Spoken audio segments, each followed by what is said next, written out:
ఆ ఎస్టిమేట్ ప్రకారం శిల్పిని పిలిపించి మాట్లాడితే ఒక గర్భగుడి, ఎందుకంటే కట్టడం అంటే అన్ని కట్టవచ్చు, కానీ చేసింది ఒకటి సూర్యదేవుడు ఎప్పటి నుంచో పూర్వీకుల నుంచి ఉంది.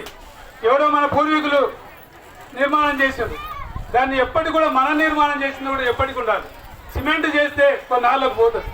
మనం ఇల్లు కట్టుకుంటున్నాం, ఆఫీసులు కట్టున్నాం, అప్పుడే లేచిపోతున్నాయి, రాలిపోతున్నాయి. అట్లా కాకూడదు. ఈ దేవాలయం ఒక్కటి మనం సాధనైనంత వరకైనా పక్క చేయాలని చెప్పి దాని ప్లాన్ ప్రకారం లోపల నుంచి కూడా గట్టి ఎంత వరకు ఉందో ఆ గట్టి వరకు తీసి మొత్తం రాయే కట్టుకొని రావాలి. సిమెంట్ అనేది లేదు.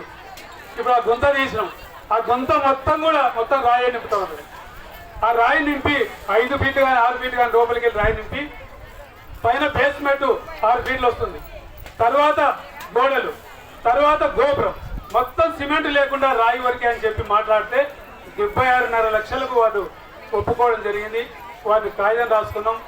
మరి వారికి ఈ ఇచ్చినట్టు చందాలు రాసినటువంటి వారు కొందరు ఇచ్చిండ్రు. ఆ ఇచ్చినవి 15 లక్షల రూపాయలు అయితే వారికి ఇవ్వడం జరిగింది. ఉన్నగాడికి ఇచ్చినాము. ఇంకా అక్కడ పని జరుగుతుంది, ఆయన వెంబడి పడ్డాము. ఆయన పని చేస్తున్నాడు.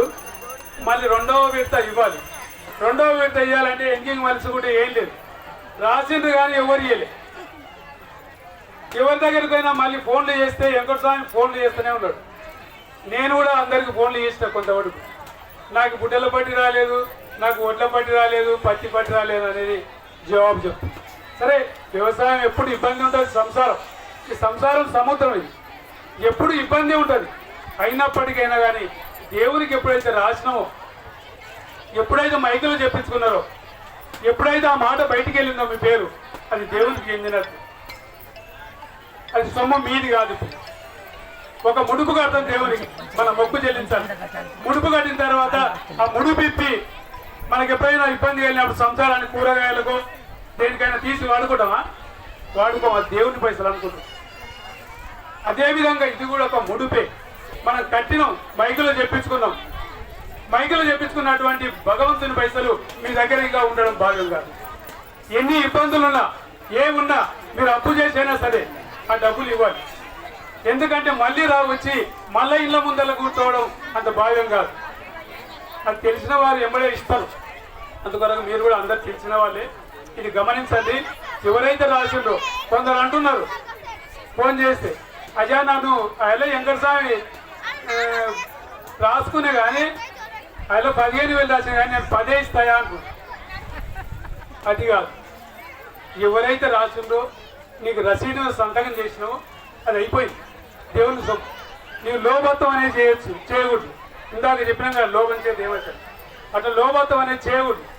అందుకొరకు దేవునికి రాసిన పైసలవి దేవునివే. మీకు ఏం చెప్పినావు ఈరోజు? దేవుని కళ్యాణం వరకు అందరు తీసుకొచ్చి ఇవ్వాలని చెప్పి. ఇంకా రేపు ఉంది మన కార్యక్రమం. రేపు సామూహిక సత్యనారాయణ వ్రతాలు జరుగుతాయి.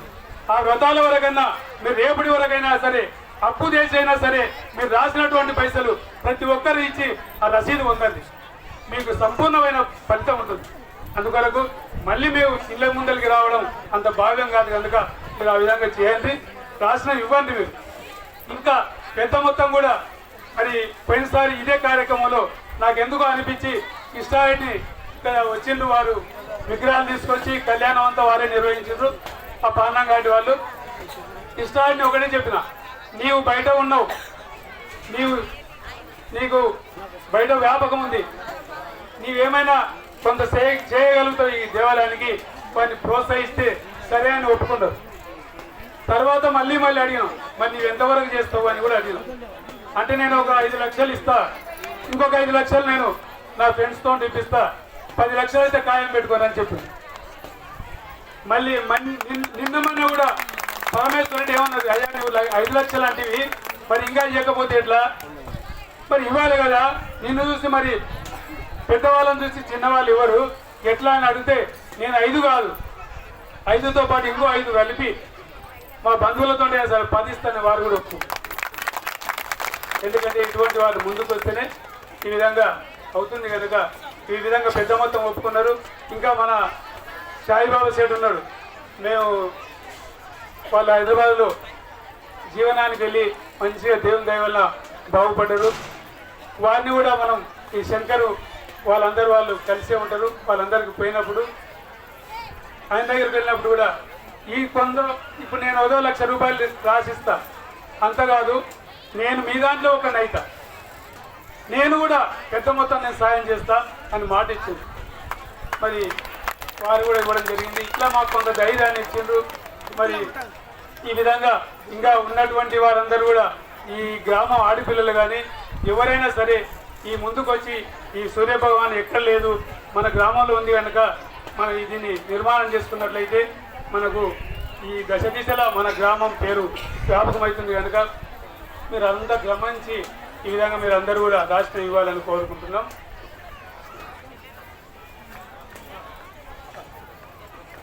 అందుకొరకు మీరు ఈ విధంగా సహకరించి మీరు ముందుకు రావాలని కోరుకుంటున్నాం. ఇంకా ఇప్పుడు ఈ కార్యక్రమానికి మూడు రోజుల అన్నదాతలు ముందుకు వచ్చారు. వెంకటస్వామి ముందుగా 2 రోజుల ముందే అన్నదాతలను ఆశ్రయిస్తారు. కార్యక్రమానికి ఇబ్బంది కాకుండా అన్నదాతలు ముందుకు వచ్చారు, కళ్యాణానికి ముందుకు వచ్చారు. ఈ విధంగా వారు అదే పని చేస్తుంటారు. ఎప్పుడు వెంకటస్వామి ఏమా నీ పూత కొడుతూనే ఉండని మేము చెప్తూనే ఉంటాం. ఎందుకంటే వారి గొంతట్లా ఉంది. వారు యజ్ఞం మీద కూర్చున్న దంపతులు కూడా కూర్చోవడానికి అందరిని ప్రోత్సహించి ఎక్కడెక్కడి నుంచో అందరిని తయారు చేసి లిస్టు తయారు చేస్తారు. ఈ అన్నదానానికి లిస్టు తయారు చేస్తారు. ఈ విధంగా వారు ఎంతో కృషి చేస్తున్నారు. మరి ఇంకా ఉన్నటువంటి మా దేవాలయ అధ్యక్షుడు ఉన్నారు. అది ప్రతిసారి మనం భజన పోటీలు పెట్టినాం. మరి ఈసారి మనం ఎట్లా అనుకొని ఆలోచించినప్పుడు ఈ భజన పోటీలు కూడా 60-70 వేల వరకు ఖర్చు వస్తుంది.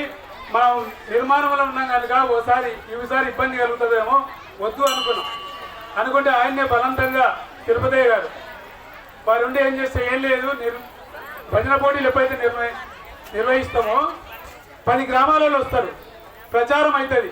అందుకని మనం ఖర్చుకు భయపడకూడదు. నేను దాతలను ఎవరైనా చూస్తా, నా నారకంలోనైనా సరే అని చెప్పి వాళ్ళు ముందుకు వచ్చి నారకంలో కొంతమంది దాతలను మా ఊర్లో చూసి ఆ భజన పోటీలో కూడా ఆ దాతలను చూసిండ్రు. మరి ఈ విధంగా నిన్న చక్కగా భజన పోటీ కార్యక్రమాలు జరిగినాయి. మరి ఆ పేరు కూడా మన గ్రామం, మన సూర్యదేవాలయం పేరు దశల వ్యాపకమైంది. దానివల్ల కూడా అందుకొరకు ఈ విధంగా మనం మన గ్రామానికి మంచి పేరు రావాలంటే మనం ఈ విధంగా ముందుకు రావాలని మీకు తెలియజేస్తున్నాం. మీరు ఎవ్వరు కూడా రాసిన వాళ్ళు ఏమనుకోవద్దు. మీ భగవంతుడు చూస్తాడు, ఎవరు ఏమిస్తున్నా అంతా చూస్తారు. ఎట్లా అంటే ఒక చిన్న కథ చెప్పి నేను ముగింపు చేస్తాను. ఇప్పుడు సూర్యభగవాన్ దగ్గరికి వచ్చి 2 భార్యాభర్తలు, వారికి 5 ఎకరాల పొలం ఉన్నదంట. స్వామి, నేను 5 ఎకరాలు నాటుకుంటా, నాకు ఎట్లనే వేసి 200 క్వింటాలు వండి స్వామి అని సూర్యభగవాన్ మొక్కుతూ ఉన్నారంట. 2 భార్యాభర్తలు మొక్కుతూ ఉంటే సూర్యభగవాన్ ఏం చేసిండట, తదాస్తు అన్నమాట. సరే అని ఒప్పుకున్నాడు. నీకు 200 క్వింటాలు ఒప్పుకున్నాడు ఆయన మొక్కినట్టు. భార్య అన్నదంట పక్కన ఉండి, ఏమి నువ్వు 200 క్వింటాలు కొడితే మరి ఆయన 50 క్వింటాలు ఇస్తా స్వామి, నాకు 200 క్వింటాలు ఇవ్వు పండి స్వామి నాకు అని మొక్కింది. మొక్కితే భార్య అంటుందంట, నీవు 50 క్వింటాలు సూర్యభగవాన్కి ఇస్తే దాంట్లో కలుపులు ఏంది, పిండి ఏంది, ఇవన్నీ మరి ఎట్లా ముఖ్యంగా నాతివి ఎట్టి కష్టం చేస్తే ఎట్లా, మిగిలినవన్నీ స్వామికే ఇస్తుంది మనకెట్లా అన్నదంట. అప్పుడు సూర్యభగవాన్ దగ్గర అమ్మవారు ఉషాదేవి ఉండి, స్వామి నీ భక్తుడు చూసినవా, నీవు 200 క్వింటాలు ఇస్తాను. భార్య ఏమంటుంది, వాళ్ళు ఏమనుకుంటున్నారు, ఇద్దరు 50 ఇస్తాను మొక్కున్నారు కదా, నీవు 200 ఇస్తాను, ఎందుకులే దేవుడు చూస్తాడా, ఇవ్వకుంటే దాన్ని వాళ్ళిద్దరు అనుకుంటున్నారు ఇవన్నదంట. మరి ఎట్లా అని సూర్యభగవాన్ అంటే నేను అంతా చూడనా, వాని మనసును చూసి వాడు మనసు ఇచ్చేటట్లుంటే 200 క్వింటాలు వానికి ఇస్తా. ఒకవేళ ఇయ్యనట్లుంటే ఏదైనా తెగులు తగిలిపోతుంది. అది అందుకొరకు భగవంతునికి మనం ఇస్తామనుకున్నవి ఇయ్యాలి. ఇయ్యకపోతే ఏమైతుంది, ఏడంగానో పోతుంది. అది బాగా గమనించాలి. అందుకొరకు వాగ్దానం చేసిన ప్రతి ఒక్కరు ఇవ్వాలని కోరుకుంటున్నాం. మరి ఉపన్యాస వక్తలు రాలేదు ఈరోజు. మనమే దేవాలయం గురించి 4 మాటలు తెలియజేసుకున్నాం. ఇప్పుడు మాదాయపల్లి బాలేశ్వరి మాత ఆశ్రమం వారి ఉపాధ్యక్షులు శ్రీనివాస్ రెడ్డి మాకు సుపరిచితులు, వారు కూడా 4 మాటలు అందిస్తారు. వేదికపైకి రావాలి. భద్రప్ప గారు కూడా వాళ్ళు వేదికపైకి రావాలి. ఒక్కొక్క 5 నిమిషాలు వాళ్ళు సందేశం ఇస్తారు. తర్వాత కట్నాలు రాయించే వాళ్ళు అక్కడ రాయించండి. ఎందుకంటే ఈ పెద్ద ఖర్చుతో కూడుకున్నటువంటి పని, మనం అందరూ సాయం చేసిన ఈ కార్యక్రమం జరుగుతుంది కనుక అక్కడ ఏమి తెచ్చిన ఇంటికి తీసుకపోకండి. ఉన్నగాడికి ఇక్కడ కట్నాలు రాయించిపోతుంది. ఈ కార్యక్రమం అంత పెద్దది, అందుకొరకు అది గమనించండి. అక్కడ కట్నాలు రాయించండి. మరి అంతవరకు దాకా ఉపన్యాస కార్యక్రమం జరుగుతుంటుంది. శ్రీనివాసరెడ్డి గారు.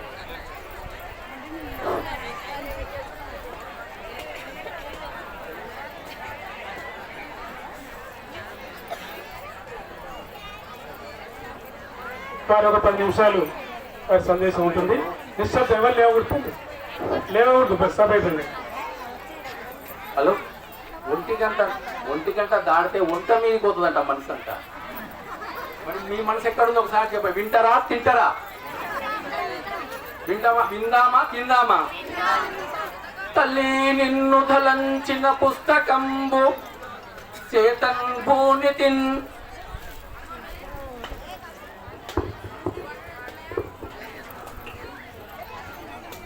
తల్లి నిన్ను ధలంచిన పుస్తకంబు